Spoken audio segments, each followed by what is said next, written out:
Welcome to our podcast series on politics and climate change in California. This is episode 1, and today we re-looking at the big picture, how California's climate policies compare with and sometimes clash against federal policy.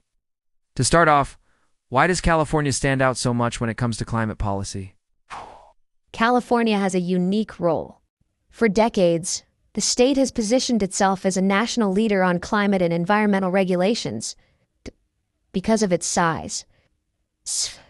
The fifth largest economy in the world if it were its own country, and its severe climate challenges. California often pushes further and faster than Washington, D.C. So California isn't just following federal rules, it's often writing its own? Exactly. Take vehicle emissions standards as an example. Since the 1970s, California has had the legal authority to set stricter car pollution standards than the federal government. Over time, more than a dozen states chose to follow California's lead rather than the federal baseline. That's huge influence. That must create some tension with the federal government, though, right? Yes, especially when different administrations in Washington have different priorities. Under the Trump administration, for instance, there was an attempt to revoke California's waiver to set tougher emissions standards. California fought back, and eventually, under the Biden administration, the waiver was restored. So it's almost like a tug-of-war between California and the federal government? That's a good way to put it. At times they're aligned like under Obama and now Biden when both levels push clean energy, electric vehicles, and climate targets. At other times, especially under more conservative leadership in D.C., California finds itself going solo, trying to maintain higher standards, while the federal government relaxes them. Beyond vehicles, where else do we see this California versus federal dynamic?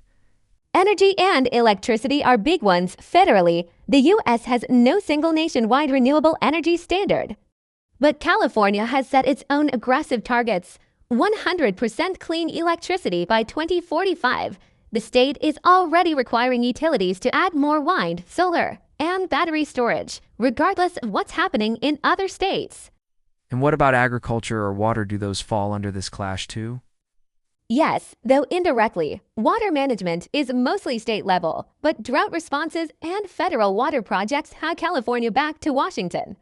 Agriculture is similar. Farmers rely on federal subsidies and crop policies, yet California layers strict rules on pesticide use, air quality, and labor that go beyond federal law. About climate targets, does California have stronger ones than the U.S. overall? Definitely. At the federal level, the U.S. under the Paris Agreement pledged to cut emissions by 50% below 2005 levels by 2030. California, on the other hand, has a legally binding target to cut 40% below 1990 levels by 2030. It sounds technical, but California's baseline is tougher and its deadlines stricter. So in practice, does California end up pulling the whole country forward? Often, yes. Automakers, for example, don't want to make one type of car for California and another for the rest of the U.S. They usually adopt California's stricter standards nationwide. Same with renewable energy companies. Policies in California create markets for solar, wind, and electric vehicles that ripple across the country. Must be downsides. Does California ever run into problems by going too far ahead? Yes, critics argue that it raises costs for businesses and consumers and creates uncertainty if federal rules don't align. Some industries complain about patchwork regulation, where states set different standards. California often has to fight legal battles to defend its authority. So, stepping back, what does this federal versus state dynamic tell us about climate politics in America? It shows how fragmented U.S. climate policy really is.